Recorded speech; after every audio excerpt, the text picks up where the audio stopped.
welcome to Tesseract Talks, the place where we explore the technologies and ideas shaping the future of business and innovation.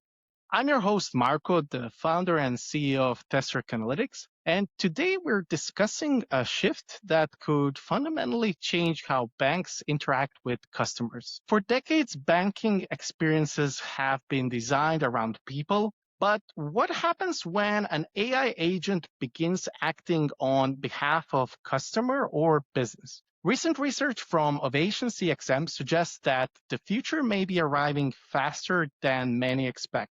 To help us unpack these trends, I'm joined today by Tim Attinger, co-founder and president of OvationCXM. Tim, welcome to Tesseract Talks. How are you? Great. Thanks, Marko, for having me. Great. Well, then let's jump straight into the survey. So for years, banks have focused on digital transformation around human users.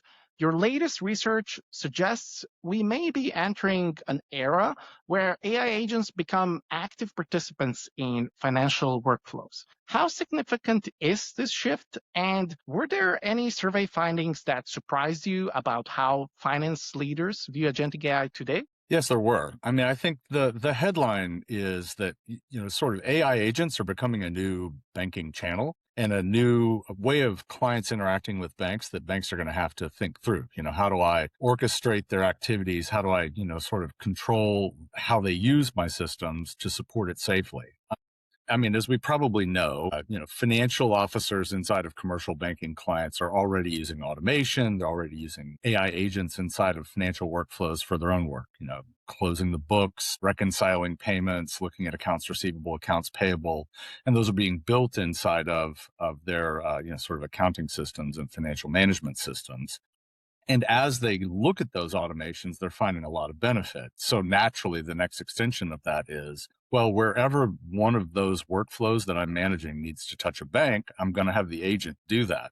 And so we surveyed over 500 finance leaders at commercial clients of banks, and 63% already use automation inside of financial workflows. And what's even more interesting is nearly 90%, 88 to be exact, percent of the respondents said, hey, if my bank could support agentic AI interactions and make them compliant and safe, I'd use them. So I think, the big aha for us out of this survey was, bank clients are already way down the road, right? Well versed in using agentic capabilities in AI, and they see interacting with the bank with the same agent as a natural extension of that automation. Those are some very interesting numbers. And if demand for agentic AI connectivity is growing this quickly, what is preventing banks from supporting these workflows today? Where do you see the biggest infrastructure and operational gaps? Well, I think those are sort of twofold, right? The first is,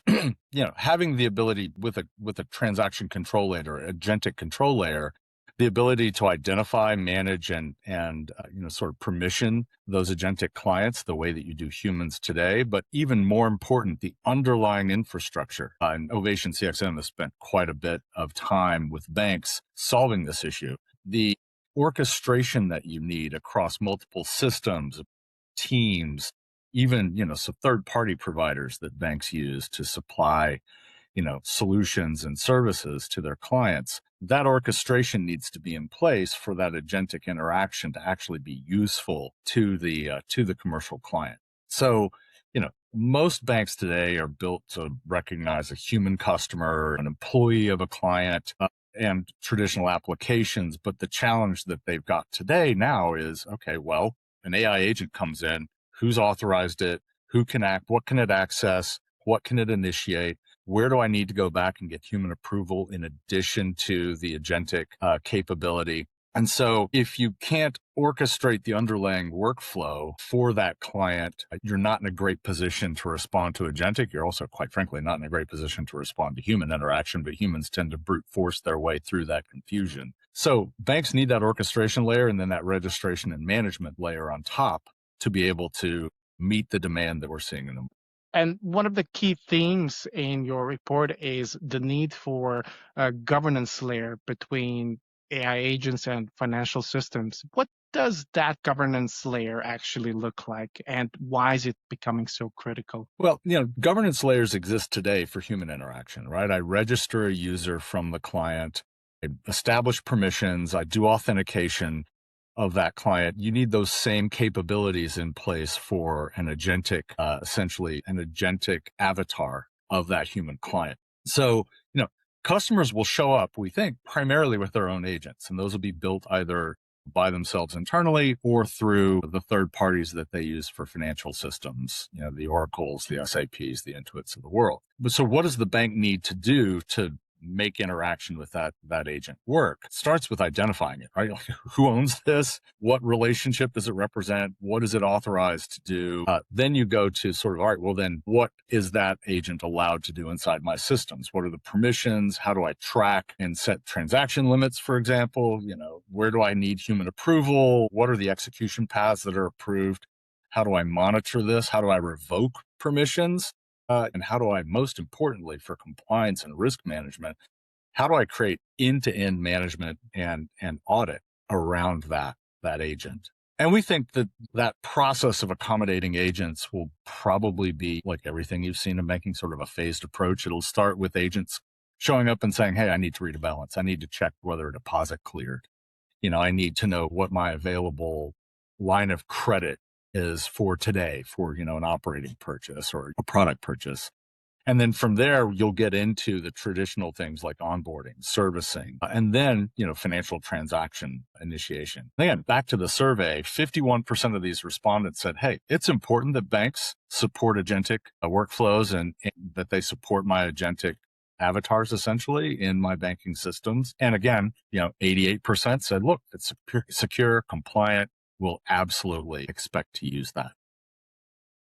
And do you believe agentic AI connectivity could become a competitive differentiator for banks and potentially influence how customers choose their banking partners in the future? Well, yes. And again, I think, the survey results support that. Those banks that get out ahead of this and provide, a safe, easy, and secure path for these clients of theirs who are overwhelmingly already using agentic capabilities in their own business, the banks that then reach out and say, hey, I'm in a position to support that workflow that you've already got internally when it comes time to touch my systems, they will be the first movers and potentially own the next sort of interface for clients in the same way that those banks that got in front of mobile banking when that was nascent, that got in front of online banking portals when that was nascent. We think of those as standard today, but those were competitive differentiators in the marketplace early for the banks that built those and delivered them. And we're seeing the same thing in agentic interactions. The fascinating thing beyond the operational value that clients see is that 70% of the respondents, and this is important for banks to know, 70% of the respondents said, you know what, if my bank charged a fee for this access, I would pay it because the benefits to me are so great from the automation I have internally. I don't want to have to check out of an automated workflow that I've got inside my own system and then send a human to do 3 things with the bank that are part of that. I want to be able to have all of that happen in an automated fashion. And we've seen, just in the survey from phenomenal benefits for client experience, less manual servicing, all of those things accruing to those banks that would deliver this capability. 71% of the respondents in the survey said, hey, you know what? Agentic capability is going to be a factor in choosing my bank relationship. And, 80%, 79, 80% said, hey, by the way, it's important that my bank supports this. And if the banks don't, fintechs will be happy to come fill that gap for those clients on the commercial side who really see the benefits. So we think, agentic control and an orchestration layer beneath are super critical for banks to be competitive in the near term. Mm-hmm. And actually, that connects to my next question, which is looking ahead 3 to 5 years. What do you think banking will look like when AI agents are routinely managing financial workflows on behalf of customers? Well, I think, what we'll see is more activity is going to begin outside the bank and then inside the customer business systems. And when the bank then interacts with those workflows, as we said before, it will be the client's agent coming to that bank front door. So I think what we will see in several years is that not only will banks need the ability to orchestrate internally, work across people, systems, partners, they will also need a seamless interaction layer for agentic clients in addition to sort of the human interaction layers that they have built. Agents will show up retrieving balances, assembling reports, doing reconciliation, preparing transactions for approval by humans, maybe even executing transactions on behalf of humans. Human beings will still be important for, deciding what those agents will be allowed to do, for managing exceptions, for making high-value approvals or high-value risk decisions. But banks are going to need machine-readable pathways into their journeys and processes and workflows. And that's going to require, an agentic layer, control layer, and orchestration to manage all that. And, the industry is going to need standards for all of this. So, banks and technology providers are going to need to coalesce around some rule sets so that the industry can create some standards around how this is going to work across the banking industry. Tim, this has been a fascinating discussion. Thank you for joining us today and sharing your valuable insights. What stands out to me from this discussion is that AI in banking is rapidly moving beyond chatbots and productivity tools towards a future where AI agents can actively participate in financial workflows. As customer expectations evolve, banks will need to rethink not only their technology infrastructure, but also how they manage trust, security, and governance. To our audience, if you are listening and would like to learn more about the research and survey that OvationCXM has done, and if you're interested to explore more their perspectives on agentic AI in banking, be sure to visit their website and explore their latest insights. Tim, thank you again for coming. And to our audience, thanks for tuning in to Tesseract Talks. Stay with us as we continue exploring the technologies and ideas shaping the future of business and innovation. Until next episode, bye everyone. Bye.